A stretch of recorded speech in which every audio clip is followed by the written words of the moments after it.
দর্শক, সিএসআর এর মুক্তবাক অনুষ্ঠানে আপনাদের সবাইকে স্বাগত জানাচ্ছি। শুরুতেই জানিয়ে দেব আজকের শিরোনামগুলো।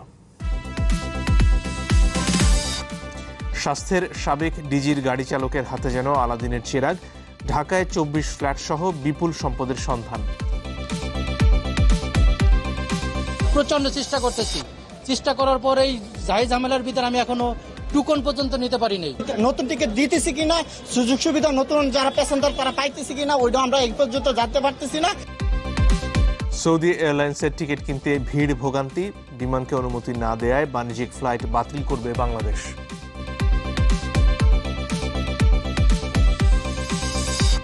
দেশে করোনা আক্রান্ত 3.5 লাখ ছুঁই, শীতে প্রকোপ বাড়ার শঙ্কা প্রধানমন্ত্রীর।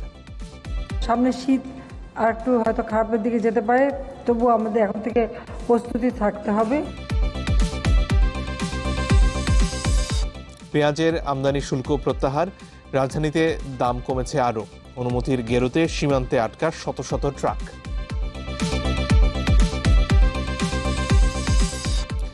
নানা চাপে দুর্বল হচ্ছে স্থানীয় সরকার ব্যবস্থা, তৃণমূলে সেবার বদলে ভোগান্তি, কমিশন গঠনের তাগিদ। দর্শক, সিএসআর এর মুক্তবাক অনুষ্ঠানে আপনাদের সাথে আছি আমি মঞ্জুর আল মতিন। আজকে আমরা আলোচনা করতে চাই বাংলাদেশ এবং ভারতের সম্পর্ক নিয়ে, কারণ সাম্প্রতিক সময় বেশ কয়েকটি কারণে এই সম্পর্কের বিভিন্ন দিক সামনে এসেছে। তার একটি হচ্ছে পেঁয়াজ নিয়ে যে সংকটে রয়েছে আমরা, তার পাশাপাশি সীমান্ত হত্যা নিয়ে বেশ কদিন ধরেই উদ্বেগ জানাচ্ছে বাংলাদেশ। সাম্প্রতিক সময়ে একটি মহাপরিচালক পর্যায়ে বৈঠকে ভারতের তরফ থেকে আশ্বাস দেওয়া হয়েছে যে এই ধরনের হত্যা কমানোর উদ্যোগ নেওয়া হবে। সব মিলিয়ে বাস্তবে সেগুলোর প্রতিফলন কতটা হচ্ছে সে নিয়ে কথা বলতে তিনজন সম্মানিত অতিথি যুক্ত হয়েছেন আমাদের সাথে। স্টুডিওতে আজকে আমাদের সাথে উপস্থিত রয়েছেন জনাব সৈয়দ ইমরান সালেহ প্রিন্স, তিনি সাংগঠনিক সম্পাদক বিএনপি। এছাড়া সরাসরি যুক্ত হয়েছেন জনাব আফজাল হোসেন অ্যাডভোকেট, তিনি সাংগঠনিক সম্পাদক বাংলাদেশ আওয়ামী লীগ, এবং আছেন জনাব শেখ হাফিজুর রহমান কার্জন, তিনি অধ্যাপনা করছেন ঢাকা বিশ্ববিদ্যালয়ের আইন বিভাগে। আপনাদের সবাইকে স্বাগত আমাদের অনুষ্ঠানে। দর্শক, আলোচনায় যাবার আগে পেঁয়াজের সবশেষ অবস্থা নিয়ে একটা প্রতিবেদন দেখে নিতে চাই।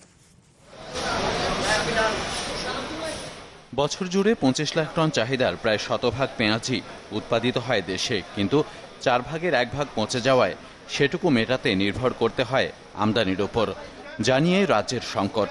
গেল 2 বছর ধরে এমন তিক্ত অভিজ্ঞতায় বিব্রত সরকারও, তাই এবারের অবস্থা সামাল দিতে আমদানি পর্যায়ে থাকা 5% শুল্ক প্রত্যাহারের ঘোষণা দিলেন অর্থমন্ত্রী, যা কার্যকর থাকবে 2021 সালের 31 মার্চ পর্যন্ত।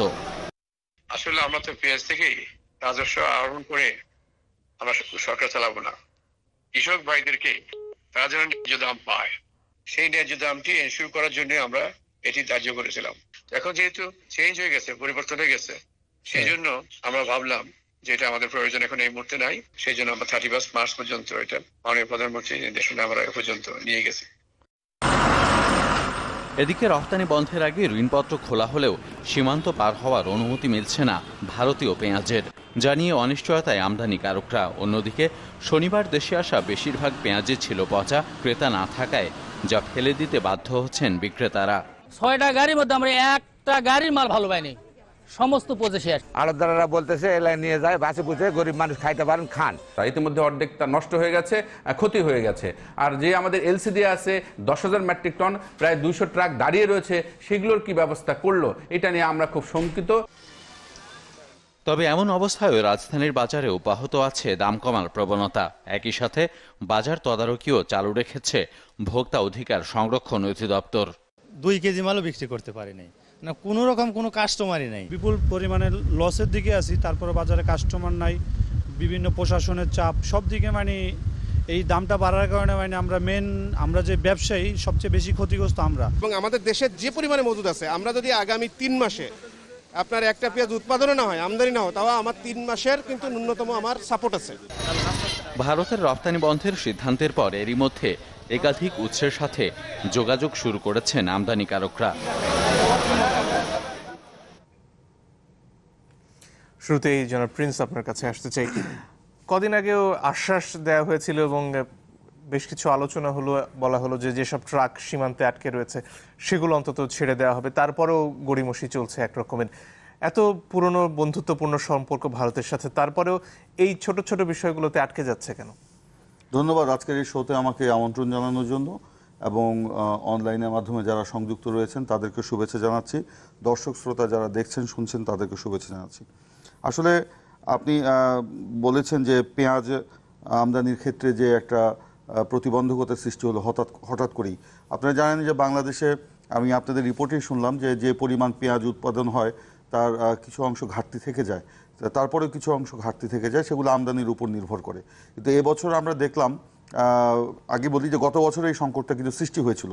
গত বছরের সংকট সৃষ্টি হওয়ার পরে আমরা সরকারের পক্ষ থেকে অনেক পদক্ষেপের কথা শুনেছি, এই করতে হবে সেই করতে হবে, পেঁয়াজের উৎপাদন বাড়াতে হবে, শুল্ক কমিয়ে দেওয়া হবে, কিন্তু তারপরে কিন্তু মানে সুদমুক্ত ঋণ দেওয়া হবে, হ্যাঁ, তারপরে ইনসেন্টিভ দেওয়া হবে, এইসব কথা আমরা কিন্তু শুনেছি, কিন্তু বাস্তবে কিন্তু এটা আমরা দেখিনি, যার ফলে কিন্তু এই সংকটের সৃষ্টি হয়েছে। হঠাৎ করে বাংলাদেশের বাজারে যখন পেঁয়াজের দাম বৃদ্ধি হওয়া শুরু করলো, তারপরে হঠাৎ করেই কিন্তু আমরা দেখলাম ভারত বাংলাদেশে পেঁয়াজ রপ্তানি বন্ধ করে দিল। এবং শুধু বন্ধই করে নাই, যেসব আপনার পেঁয়াজ মানে এলসি খুলে বাংলাদেশের সীমান্ত দিয়ে বর্ডার দিয়ে আসছিল, মানে অপেক্ষমান ছিল, আমরা শুনলাম প্রায় 200 গাড়ি নাকি এখনও আটকা, এই 200 গাড়ি সহ আরও গাড়িগুলো আটকে দেওয়া হলো। এবং যার ফলে বাংলাদেশ ব্যাপকভাবেই যারা বাংলাদেশ থেকে ভারত থেকে পেঁয়াজ আপনার আমদানি করছিল তারাও কিন্তু ক্ষতিগ্রস্ত হলো, মানুষও কিন্তু ক্ষতিগ্রস্ত হলো। এই যে সাধারণ যারা পেঁয়াজ বিক্রেতা, যারা আড়তদার, তারা কি বলছে, তারাও কিন্তু অনেক ক্ষতির সম্মুখীন হয়েছে। তা আপনি বলছেন যে যে সম্পর্ক, আমরা বর্তমান সরকারের সময় গত 12 বছর ধরেই বলতে শুনেছি, সরকারের প্রধানমন্ত্রী থেকে মন্ত্রী, নেতা, আমলা সবাইকে বলতে শুনেছি ভারতের সাথে আমাদের সম্পর্ক অত্যন্ত গভীর এবং অত্যন্ত উচ্চ পর্যায়ে রয়েছে। পররাষ্ট্রমন্ত্রী তো আগ বাড়িয়েই বললেন বাংলাদেশের সাথে ভারতের সম্পর্ক স্বামী স্ত্রীর মতো সম্পর্ক, আবার পরে বললেন রক্তের সম্পর্ক। তো এই স্বামী স্ত্রীর মতো যাদের সম্পর্ক, রক্তের মতো যাদের সম্পর্ক, রক্তের সম্পর্ক যাদের সাথে, তারা কিভাবে আমাদের এই বিপদের সময় আমাদেরকে বিপদে ফেলে দিল। আজকে যে পেঁয়াজ যারা আমদানি করলো তারা বলছে যে তারা যেসব পেঁয়াজ আপনার আটকে দেওয়া হয়েছিল, তাদের যেসব পেঁয়াজ সেগুলো পচে গলে আপনার মানে সমস্ত পেঁয়াজ একে নষ্ট হয়ে গেছে। কেউ পেঁয়াজের পানি আপনার বোতল ভরে ভরে নিয়ে যাচ্ছে, এটাও আমরা টিভি ফুটেজে দেখেছি। তো এইটা কি কোনো বন্ধুত্বের নিদর্শন? বন্ধুদের নিদর্শন না, শুধু পেঁয়াজ আমদানি বা আমদানির ক্ষেত্রে নয়, আপনার বর্ডার কিলিংয়ের ব্যাপারেও আমরা দেখেছি তারা সবসময় বলে আসছে জিরো টলারেন্স, কিন্তু তাদের বিএসএফ কর্তৃক, মানে ভারতীয় বর্ডার রক্ষী বাহিনী বিএসএফ কর্তৃক আমরা দেখছি বর্ডার কিলিং কিন্তু বেড়েই চলেছে। এই যে এই পর্যন্ত আমরা যা দেখেছি পরিসংখ্যান, যে এই পর্যন্ত আমাদের গত 4 দিন আগে যে আপনার সীমান্ত সম্মেলন শুরু হলো, যেদিন আপনার গত বুধবারে ভারতীয় সীমান্ত রক্ষী বাহিনী যারা ব্রাহ্মণবাড়িয়া বর্ডার দিয়ে বাংলাদেশে প্রবেশ করছিলেন, ঠিক একই সময়ে আপনার দিনাজপুরে কিন্তু বাংলাদেশে একটি যুবকের লাশ সীমান্তে পড়ে থাকতে দেখা গেছে। সে প্রসঙ্গে খানিকক্ষণ পরে আসতে চাইছি পরের অংশে। তার আগে জনাব আফজাল হোসেনের কাছে পেঁয়াজের প্রসঙ্গে যে কথাগুলো আসছিল সে বিষয়ে আসতে চাই। এই যে ট্রাকগুলো আটকে রয়েছে, সেখানে পেঁয়াজ পচছে, তাতে তো আর ভারতের পেঁয়াজের যে চাহিদা তার কোনো হেরফের হচ্ছে না। তারপরেও এই ধরনের আচরণের কোনো ব্যাখ্যা কি সরকার পেয়েছে ভারতের কাছ থেকে? ধন্যবাদ আপনাকে। আজকে আমরা রাজনৈতিক 2 দলের নেতা কর্মী এখানে আমরা আলোচনা করছি এবং ভারত বাংলাদেশ সম্পর্ক, এই সম্পর্ক বিষয়টি নিয়েও আপনি আলোচনার সূত্রপাতটি করেছেন, বিশেষ করে পেঁয়াজ আমদানির এই বিষয়টি নিয়ে।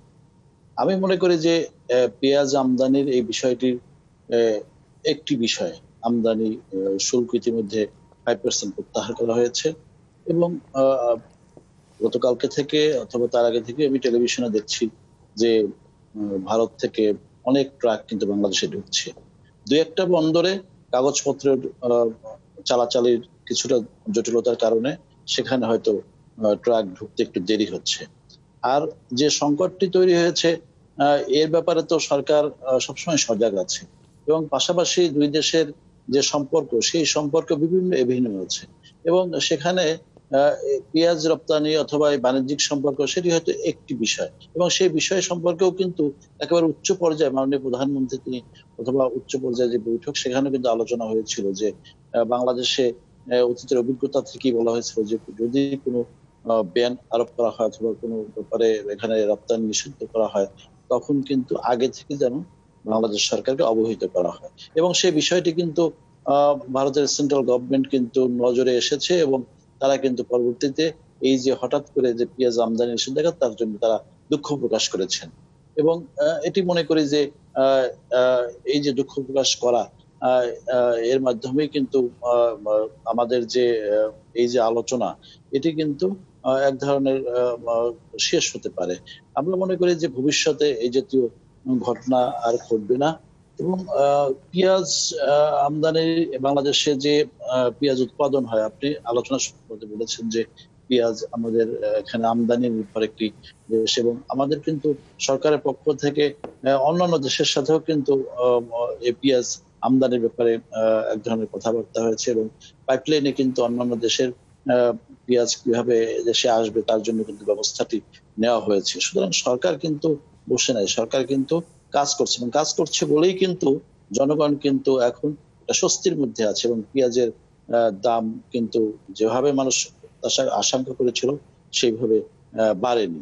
আর এই ক্ষেত্রে যে বিষয়টি একটা মানে পেঁয়াজের দাম বৃদ্ধির ব্যাপারে মানে এই যে প্রচারণা অথবা গুজব, এটি সবসময় কিন্তু যে কোনো পণ্যর ব্যাপারে কিন্তু হয়, এবং কিছুদিন আগে লবণের ব্যাপারেও কিন্তু এক ধরনের গুজব সৃষ্টি হয়েছিল। সুতরাং গুজব যারা সৃষ্টি করে তারা তো সমাজে এক শ্রেণীর মানুষ আছে, ব্যবসায়ী আছে, যারা অপেক্ষায় থাকে বছরে যে কোনো সময় তারা একটি মৌকা ধরার জন্য চেষ্টা করে। সুতরাং সরকারের ব্যাপারে সচেতন, এবং সচেতনের কারণেই কিন্তু মানে মানুষ এখন কিন্তু পেঁয়াজ নিয়ে আর ওইভাবে আতঙ্কের মধ্যে নাই মানুষ। ধন্যবাদ। অধ্যাপক কার্জন, আপনার কাছে এ পর্যায়ে আসতে চাই, এই যে যেসব এলসি খোলা হয়ে গিয়েছিল তারপরেও সেগুলো পার হতে দেয়া হচ্ছে না সীমান্ত দিয়ে, সেই যে ঘটনা যেটার জন্য এইমাত্র জনাব আফজাল হোসেন বলছিলেন যে ভারত দুঃখ প্রকাশ করেছে, কিন্তু তারপরেও সব ট্রাক যে ছাড়া পাচ্ছে তেমনটা নয়, তার খবর আমরা খানিকক্ষণ আগে আমাদের রিপোর্টে দেখাচ্ছিলাম। আন্তর্জাতিক বাণিজ্যিক যেসব আইন রয়েছে তার ভিত্তিতে এটিকে আপনি কিভাবে দেখবেন? হ্যাঁ, আমি তো একই সাথে বলবো যে এই সিদ্ধান্তটা ভারতের তরফে একই সাথে ছিল অপরিপক্ক, এবং আপনার আইনের লঙ্ঘনও বটে। যেটা এলসি হয়ে গিয়েছে সেই পেঁয়াজটা আপনি কেন আসতে দিবেন না, এবং যেটা এলসি করে ফেলেছে, যেটা আপনার সীমান্তে ছিল, সেই পেঁয়াজটা তো আপনি নিজেও ব্যবহার করতে পারলেন না। ওই পেঁয়াজটা তো আমরা দেখলাম কয়েকদিন আপনার কয়েকটা স্থলবন্দরে থেকে সেগুলো নষ্ট হয়ে বাংলাদেশেরও কাজে লাগলো না, ভারতেরও কাজে লাগলো না। মানে কি হলোটা কি, আমি তো মানে এই ধরনের। এবং আমি যখন ওই আপনার ওই ট্রাকগুলোকে আসতে বন্ধ করে দেওয়া হলো, সিদ্ধান্তটা নেওয়া হলো, তখন আমি শুনলাম যে সেখানকার ফরেন মিনিস্ট্রি, হ্যাঁ আপনার ভারতের ফরেন মিনিস্ট্রি এবং এখানকার হাই কমিশন এবং আমাদের ফরেন মিনিস্ট্রি, তারা কিছু জানতেন না। মানে এইটা মানে ভারতের অভ্যন্তরে, তারপরে বাংলাদেশের সাথে যে আন্তঃসম্পর্ক, এই সমস্ত জায়গাতে এই ধরনের ইনফরমেশন গ্যাপ, এবং সেইটার মধ্য দিয়ে আমি তো কোনো জরুরি অবস্থা দেখছি না। হ্যাঁ, ভারতের তরফ থেকে যেটা বলা হচ্ছে যে বন্যা এবং আপনার করোনা পরিস্থিতি, সেটার কারণে তাদের ঘাটতি হতে পারে, কিন্তু এইটা তো আপনার এলসি হয়ে গিয়েছে এবং এটা স্থলবন্দরে চলে এসছে। এটা যদি আপনি আটকে রাখেন, এটা তো পচনশীল একটা দ্রব্য, এটা যদি আপনি ইমিডিয়েটলি সেটাকে ডিস্ট্রিবিউট না করেন, তাহলে পরে ভারতেরও কাজে লাগেনি, বাংলাদেশেরও কাজে লাগে। এই দায়টা তো আমি বলবো যে অবশ্যই মানে very immature decision on the part of the Indian authority and bureaucracy. আমি তো এটার কোনো মানে আমি ব্যক্তিগতভাবে এটাকে আমার খুব মানে অপরিপক্ক এবং হতাশা ব্যঞ্জক একটা সিদ্ধান্ত বলে মনে করছি। এবং আমি কথা এই ব্যাপারে আমার এইটাই কথা, আপনি যে বিষয়টা আজকে উত্থাপন করেছেন সেই বিষয়ে আমি কথা বলতে পারি কিনা? জি, নিশ্চয়ই। আচ্ছা, আপনি যে বিষয়টা উত্থাপন করেছেন সেটা খুবই গুরুত্বপূর্ণ একটা বিষয়, সেটা হচ্ছে bilateral relation between Bangladesh and India, neighbouring country. কারণ Bangladesh is almost surrounded by India. আমরা আমাদের প্রায় চারপাশেই ইন্ডিয়া, একদিকে বে অফ বেঙ্গল আর একদিকে মিয়ানমার। সুতরাং ভারতের সাথে আমাদের যে সম্পর্কটা, এটা অত্যন্ত গুরুত্বপূর্ণ একটা সম্পর্ক, এবং এই সম্পর্কের কথা বলতে গিয়ে আমি প্রথমেই ভারতের প্রতি কৃতজ্ঞতা জানাবো, তাদেরকে সাধুবাদ জানাবো, কারণ ভারতের সহযোগিতা ছাড়া বাংলাদেশের মুক্তিযুদ্ধ সেটা কোনোভাবেই সম্ভব ছিল না। হ্যাঁ, আমাদের মুক্তিযোদ্ধা, আমাদের কৃষক শ্রমিক সবাই বঙ্গবন্ধুর নেতৃত্বে আমরা মুক্তিযুদ্ধ করেছি, কিন্তু যে কোনো মুক্তিযুদ্ধ হলে, স্বাধীন একটা রাষ্ট্র যদি জন্ম নেয়, আপনি নিজেও আইনের ছাত্র, আপনি জানেন যে সারা বিশ্বে কূটনৈতিক তৎপরতা থাকতে হয়, আন্তর্জাতিক আইন সেটাকে অনুসরণ করে আস্তে আস্তে ধাপে ধাপে সেটাকে অর্জন করতে হয়।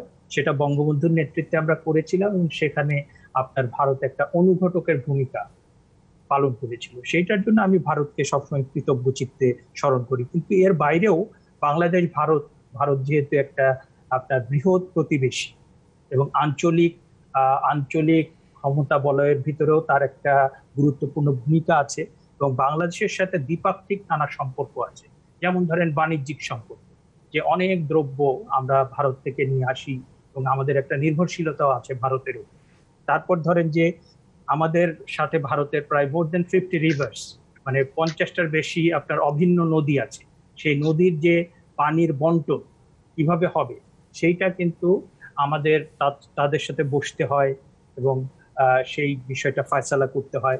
তারপরে আঞ্চলিক স্থিতিশীলতার একটা বিষয় আছে, কারণ আমরা বিভিন্ন সময় দেখেছি যে ভারতের যে আপনার বিচ্ছিন্নতাবাদী আন্দোলন অনেকগুলো প্রদেশে চলছে, নাগাল্যান্ড, তারপরে আসাম, তারপরে গোর্খাল্যান্ড, তারপরে আপনার অনেকগুলো 7 সিস্টার্স যেটাকে বলা হয়, এবং সেই বিচ্ছিন্নতাবাদীদের একটা পার্শ্ববর্তী আর একটা দেশের গোয়েন্দা সংস্থা থেকে আপনার পৃষ্ঠপোষকতা দেওয়া হয়। এবং আমরা দেখেছি যে অতীতের সরকারের সময় বাংলাদেশের ভূখণ্ড সেই বিচ্ছিন্নতাবাদীদের প্রশিক্ষণ সহ নানা কাজে আপনার ব্যবহৃত হয় এবং 10 ট্রাক অস্ত্র যে এসেছিল সেইটা তার একটা বড় প্রমাণ ছিল।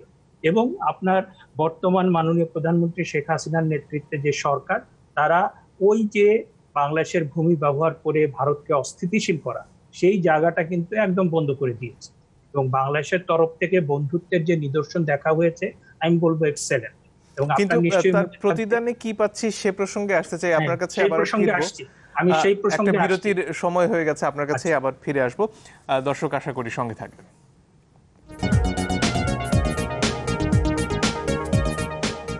দর্শক আপনারা দেখছেন সিএসআর মুক্তবাক, কথা হচ্ছে বাংলাদেশ ভারত সম্পর্ক নিয়ে। এ পর্যায়ে সীমান্ত হত্যা নিয়ে একটি নতুন আশ্বাস পেয়েছি আমরা বিএসএফ এর তরফ থেকে, সে নিয়ে একটা প্রতিবেদন আমাদের হাতে রয়েছে, সেটা দেখে নিতে চাই। বাংলাদেশ ভারতের প্রায় 5 দশকের বন্ধুত্বের মধ্যেও অন্যতম অমীমাংসিত বিষয় সীমান্ত হত্যা। 2015 সালের পর থেকে কমতে থাকলেও 2019 সালে তা বেড়ে যায় আগের বছরের 3 গুণ। এমনকি চলতি বছরে করোনাকালেও থামেনি সীমান্ত হত্যা। আগস্ট পর্যন্ত যা 34, চলতি মাসেও সংখ্যা 4। দুই দেশের সীমান্তরক্ষী বাহিনীর নিয়মিত সীমান্ত সম্মেলনের 50তম আসর হলো ঢাকার পিলখানায়। সমাপনীতে শনিবার যৌথ দলিল সই হয়। এতে দুই বাহিনী সীমান্তে যে কোনো ঘটনায় মানবাধিকার প্রাধান্য দেওয়ার বিষয়ে একমত হয়েছে। পরে সাংবাদিকদের প্রশ্নের উত্তর দেন দুই প্রধান।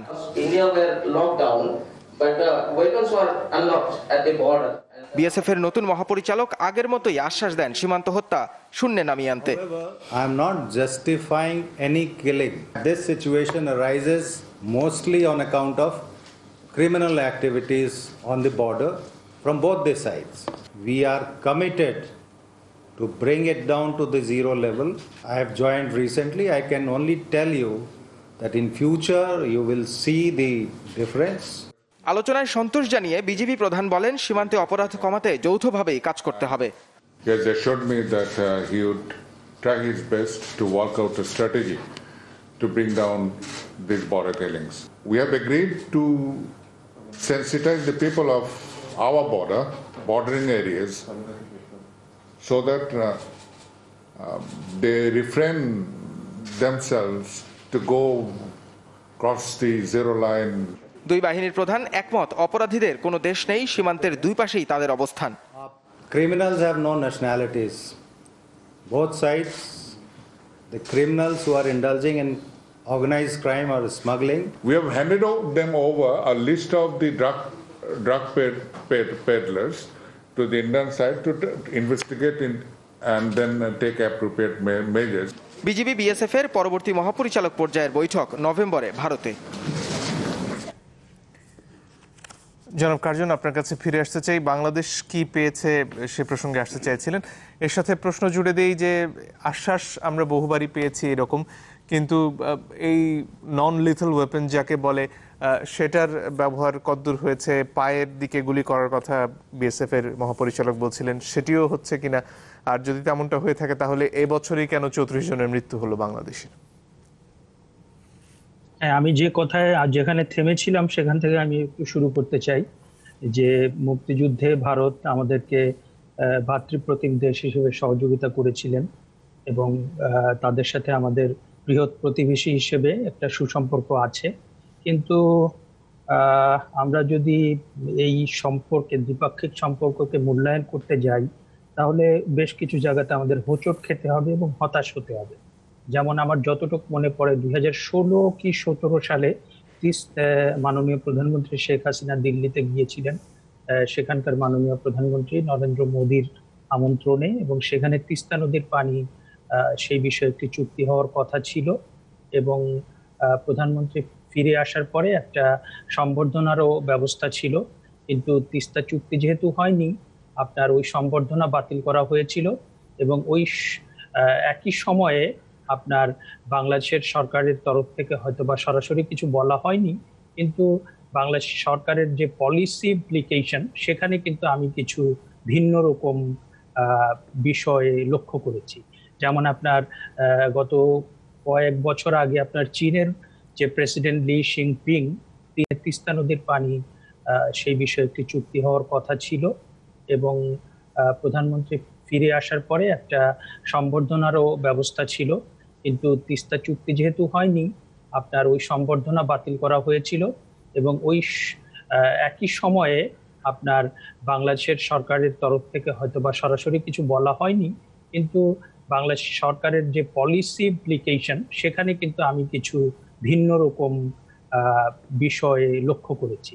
যেমন আপনার গত কয়েক বছর আগে আপনার চীনের যে প্রেসিডেন্ট লি জিনপিং তিনি বাংলাদেশ সফর করেছিলেন এবং সেই সময় $24 বিলিয়ন একটি চুক্তি হয়েছিল এবং আমরা দেখেছি যে রোহিঙ্গা ইস্যুতে যে 10 লাখের বেশি রোহিঙ্গা যে বাংলাদেশে চলে আসলো এবং তখন আমরা কিন্তু প্রত্যাশা করেছিলাম যে আমাদের বৃহৎ প্রতিবেশী ভারত এবং চীন আমাদের সহযোগিতায় এগিয়ে আসবে, কিন্তু চীন তো আসেইনি, আপনার ভারতকেও কিন্তু আমরা আমাদের পাশে পাইনি।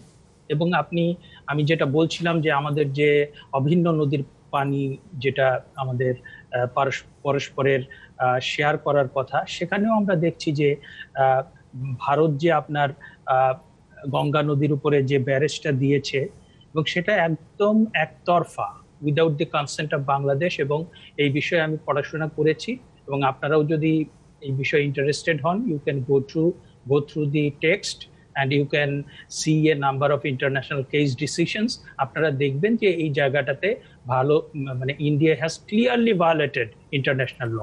এবং আপনার সীমান্তের বিষয়ে আপনি যেটা বলেছেন যে আমরা সীমান্তের এই বিএসএফ এবং বিজিবি দেখছি যে অনেক দিন ধরে হত্যাকাণ্ড হচ্ছে, আশ্বাসের ভিতরে সীমাবদ্ধ থাকছে যে পায়ে গুলি করা হবে, একদম সীমান্তে হত্যাকাণ্ড জিরোতে নামিয়ে নেওয়া হবে। এবং খুবই হতাশাজনক বিষয় হচ্ছে যে ভারতের সাথে তাদেরও সীমান্ত আছে, পাকিস্তানের সাথে, নেপালের সাথে এবং চীনের সাথে। সেই সমস্ত সীমান্তে কিন্তু ভারত যথেষ্ট সতর্ক, কিন্তু আমাদের সাথে তারা যে আচরণ করে সেইটাকে অনেক সময় পরিপক্ক এবং যথেষ্ট মানে সুপ্রতিবেশী সুলভ আচরণ বলে আমরা কিন্তু মনে করি না। ধন্যবাদ। জনাব আফজাল হোসেন, আপনার কাছে প্রসঙ্গে আসতে চাই যে আশ্বাস আমরা বারে বারে পাই, সেটা বাস্তবায়নের কি উদ্যোগ বাংলাদেশের তরফ থেকে নেওয়া হচ্ছে? সরকারের পক্ষ থেকে তো কোনো গাফেলতি আছে বলে আমরা দেখি না এই কারণে যে বঙ্গবন্ধু কন্যা দেশরত্ন শেখ হাসিনা তিনি তার এই সরকার রাষ্ট্রের স্বাধীনতা সার্বভৌমত্ব অক্ষুণ্ণ রাখার জন্য যেমন বদ্ধপরিকর, পাশাপাশি দেশের স্বার্থ জলাঞ্জলি দিয়ে কখনো তিনি কোনো কাজ করেন না এবং এটি আমরা সবসময় লক্ষ্য করি।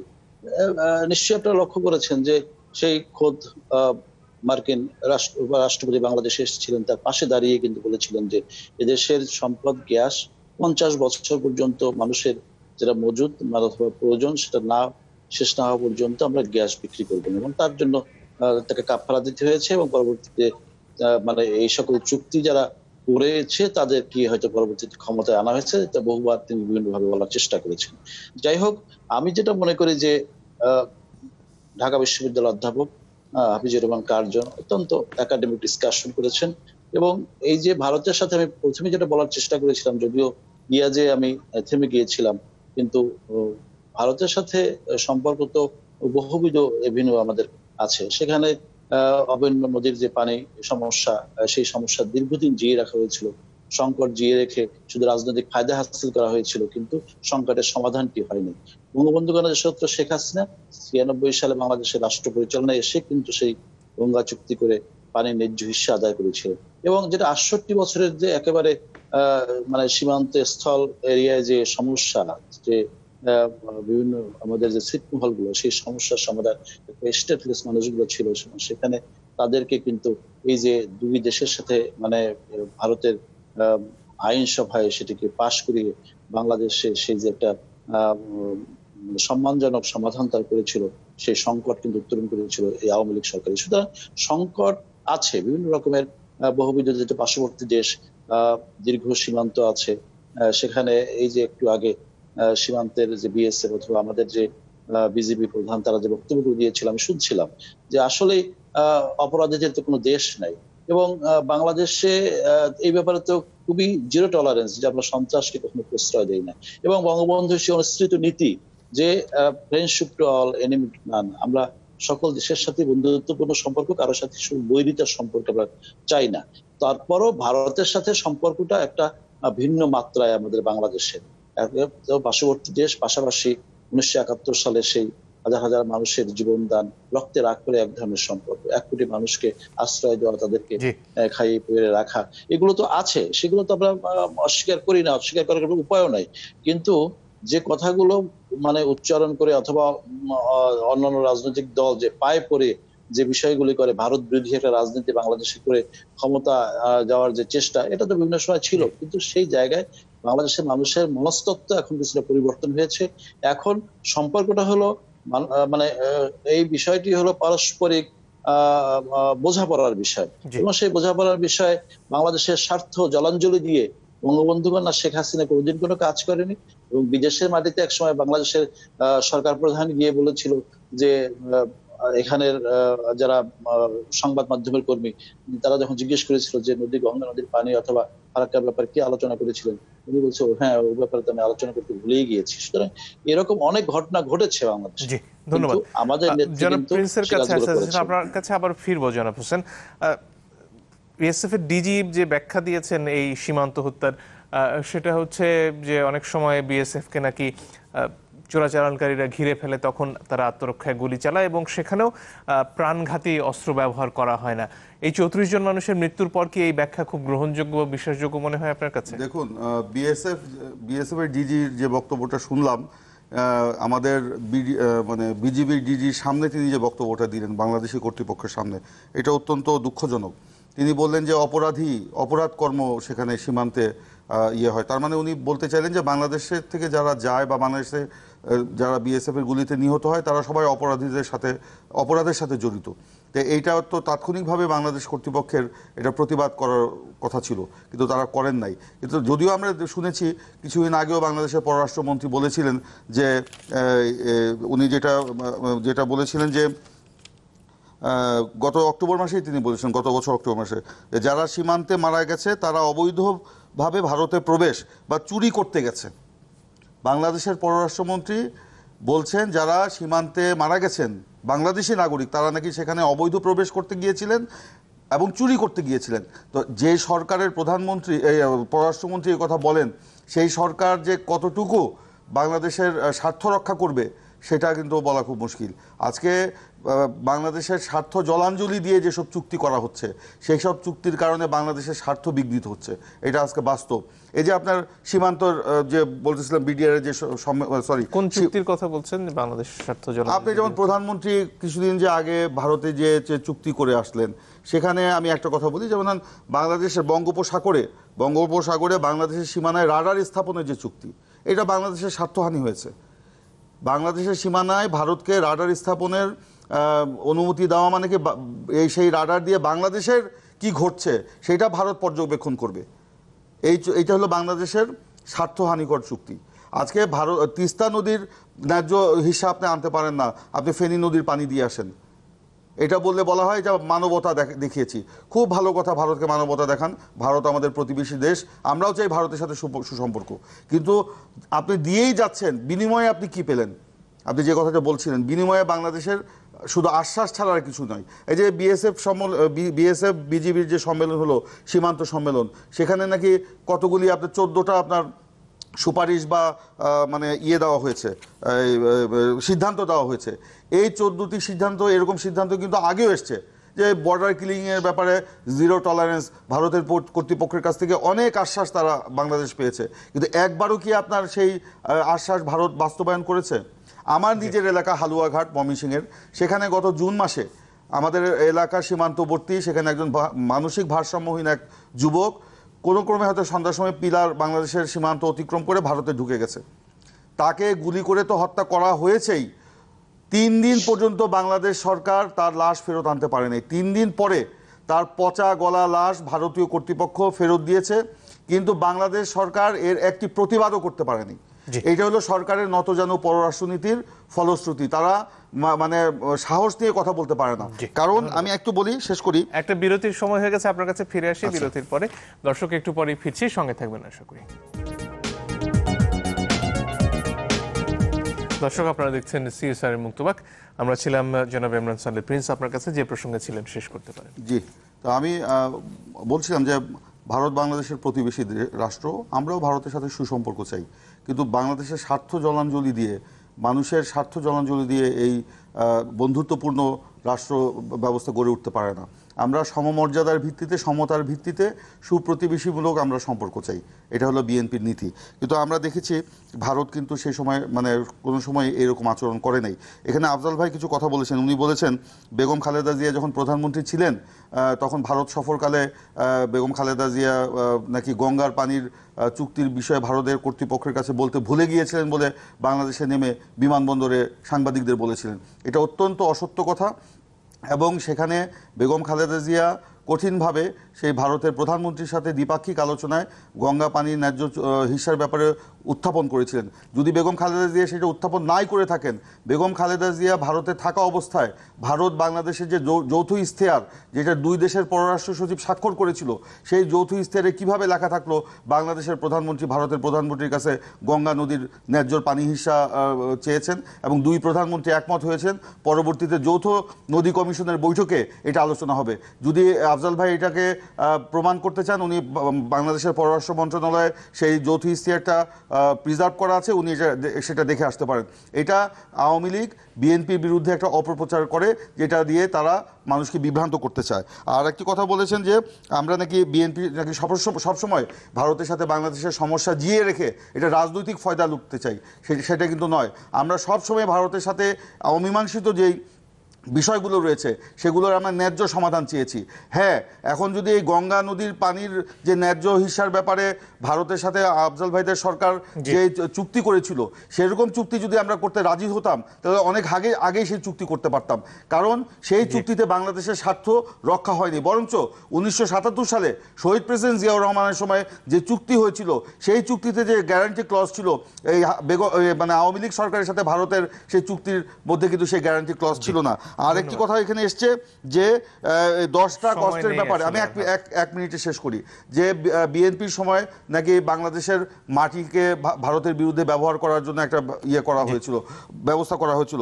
বিএনপি সবসময় বাংলাদেশের মাটি অন্য দেশের বিরুদ্ধে ব্যবহার যাতে না হয় সেই নীতিতে বিশ্বাস করে। 10 ট্রাক অস্ত্র যদি বিএনপি সরকারের সময় এসেই থাকে, বিএনপি সরকারের ইশারায়, তো বিএনপি সরকার কিভাবে ওই 10 ট্রাক অস্ত্র ধরলো?